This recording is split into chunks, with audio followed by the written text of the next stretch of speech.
if you go by the numbers, yeah, LeBron is going to be the GOAT with the numbers.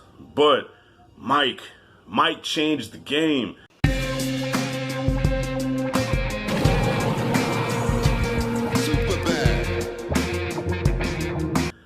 I don't know if you can hear the music outside. My neighbor, Uncle Willie, likes to blast his Spanish music while he's drinking his Bud Light outside. So maybe you can hear it, maybe you can't. I'll know when I see the playback of this. But anyways, I'm here today to talk about probably the best documentary. Fuck the Tiger King. This is the documentary to see. If you are not watching this, you are missing out. And that is The Last Dance, the ESPN Films 10-part documentary about the last year of the dynasty Chicago Bulls when they won against the Utah Jazz in '98. Man, now I've said this before, so just in case you missed it, I am a Knicks fan. I bleed blue and orange. But Michael Jordan, goddamn, I hated you, but damn it, I respect you. This guy is the greatest. I don't want to hear no more about, listen, okay, I'm going to get into the episodes in a second. I'm reviewing episodes 3 and 4.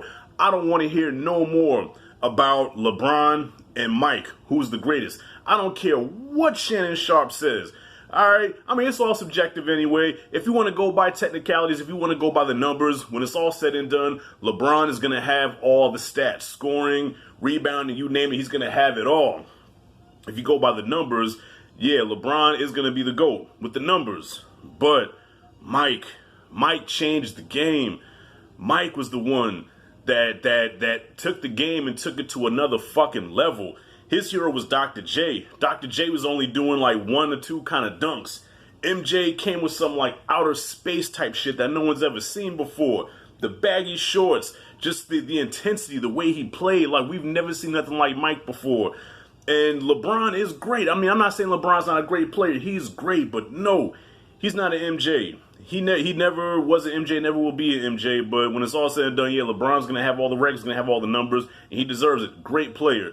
But Michael Jordan, this documentary, just in case motherfuckers forgot, in case they forgot, here's a reminder of how great this man is. So episodes 3 and 4, well, 3 focuses more on Dennis Rodman joining the team, and so it goes into the Dennis Rodman background, and then the history between the Bulls and the Pistons, which was a very heated rivalry back in the day. And Jordan says he hates them to this day and hates Isaiah Thomas. So it goes into that history. And what I like about this documentary is that it's going the Godfather 2 route, where it'll go in the past and, it'll show you the history, but then it'll jump to the '98 season and the stuff that's going on there with Pippen holding out and Jordan having to pretty much carry the team by himself and Rodman having to step up and be Jordan's guy.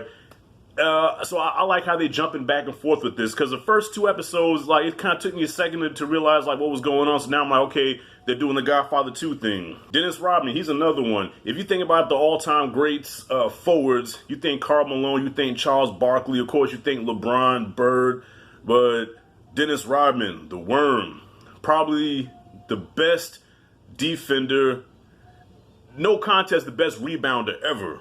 This guy has rebounding down to a science. If you watch, I think it's episode 3, he talks about the art of rebounding, and it's a science behind it. Like, Dennis Rodman had this down to a science. I never played organized basketball, but I played street ball, and I used to try to model my game after Charles Oakley. Fuck you, okay? I try to be like Charles Oakley, and I'm just thinking a rebound is you just jump up over the next person to box the other person out and get the rebound. But Rodman had it down to where positioning, when Bird shoots the ball spins, so it's going to go over here. And then he just had it all down, and he was a master at rebounding. Yeah, if I'm building a championship team, I got to have Dennis Rodman on there. The guy's a 5-time champion.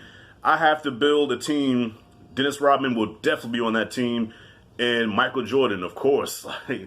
Yeah, so y'all, episode 3 was, the Pistons and the Bulls rivalry and how they beat up Jordan for 2 years, and Jordan finally had enough. He said, this is it. I ain't taking no more ass whoopings. This is it. And he came back that next year. He bulked up. He put some muscle on. Got everybody around him tough as hell. And the next year, they beat up on the Pistons. And that's the thing about Jordan. If you beat him, oh, he will not rest until he gets you back. And not only will he get you back, but he will punish you. He will put his foot on your neck and make sure you know what the fuck happened to you and that you will never test him again. And that's what he did to the Pistons. And they showed the infamous game, I believe that was game 5, where, they finally dethroned the Pistons and they walked off the court and didn't shake their hands. It was a bitch move. Yeah, I didn't like the Pistons either. I don't think nobody liked the Pistons. Are there any Piston fans out there? I'm pretty sure I'll probably get one in the comments like, hey, I love the Pistons. They were the greatest team ever. Yeah, good for you. But majority of people hated the Detroit Pistons. So that was an inspiring story, seeing how he had to overcome that obstacle of getting over the hump and getting past the Pistons and then winning his first NBA title. And I ain't gonna lie, I got a little emotional because I saw his father by his side when he was holding the trophy. He was crying, and his pop was there, and I was like, yeah, I know that's gotta be kind of hard for Jordan to watch now because him and his father were so close. It's just an inspiring story. Like Jordan, yeah, he's the GOAT. He's his airness, the greatest basketball player ever to walk on a court. But it's just an inspiring story about how this man wanted to win so bad and how he just did everything in his power and brought everybody with him along for the ride. And it's like he just did not stop until he fucking won. And that's inspiring, y'all. I think that's where episode 4 left off. So yeah, so far I'm loving this shit. I can't wait to see episodes 5 and 6. To anybody that knows basketball or followed basketball in the 90s, you're not going to learn anything new here, really. Like, there may be some behind-the-scenes stuff that you didn't know, and some of the locker room talk and some of the camaraderie with the team and the interaction with each other, like on the bus and stuff like that. That was cool to see, just them being around each other and just being themselves. Yeah, I thought that's always cool to see. But yeah, I know all this stuff that goes on, but it's still cool to relive that history and to see that again. Like, man, I remember when this happened. Okay, I remember that game. I remember when that shot happened. I remember, just a whole bunch of nostalgia. And you remember how great Michael Jordan and the Bulls were, and Scottie Pippen and the Zen Master, Phil Jackson. They even showed highlights of Phil Jackson when he played for the Knicks. Got the 2 championships in New York. Yeah, Phil Jackson's a fucking winner. That guy has, 2 championships as a player, and he has, 9 as a coach? Yeah, the guy's, he's a winner. But yeah, it was cool to see Phil Jackson, but in his playing days, listen, I don't mean to diss Phil, but he must have the funniest build that I've ever seen on a person. Like, Phil Jackson's built, like, his shoulders, like, come out to here, and the rest of his body is, like, thin. He's got, like, a weird, I don't know, Phil Jackson got a weird style to him, man. It's just funny. So anyways, y'all, that's my 2 cents on episodes 3 and 4. We get to see how Michael Jordan went from being the best player in the world to being part of the best team in the world. And even with the coaching, okay, the coaching, what's the word I'm looking for? Jesus, I'm getting old, y'all. Yeah, even the coaching strategy that, because he started out with Doug Collins, and Doug Collins did a great job at making Jordan the best player.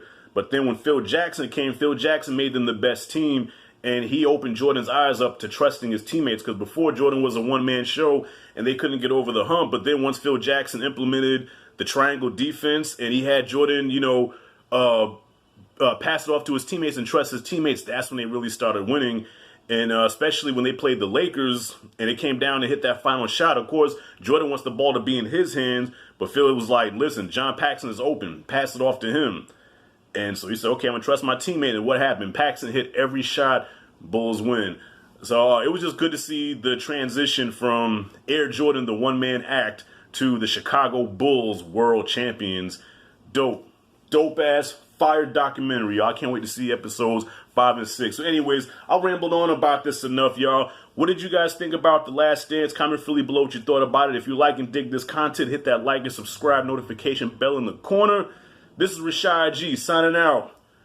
Jordan, see you in the next video. I'm so fucking corny.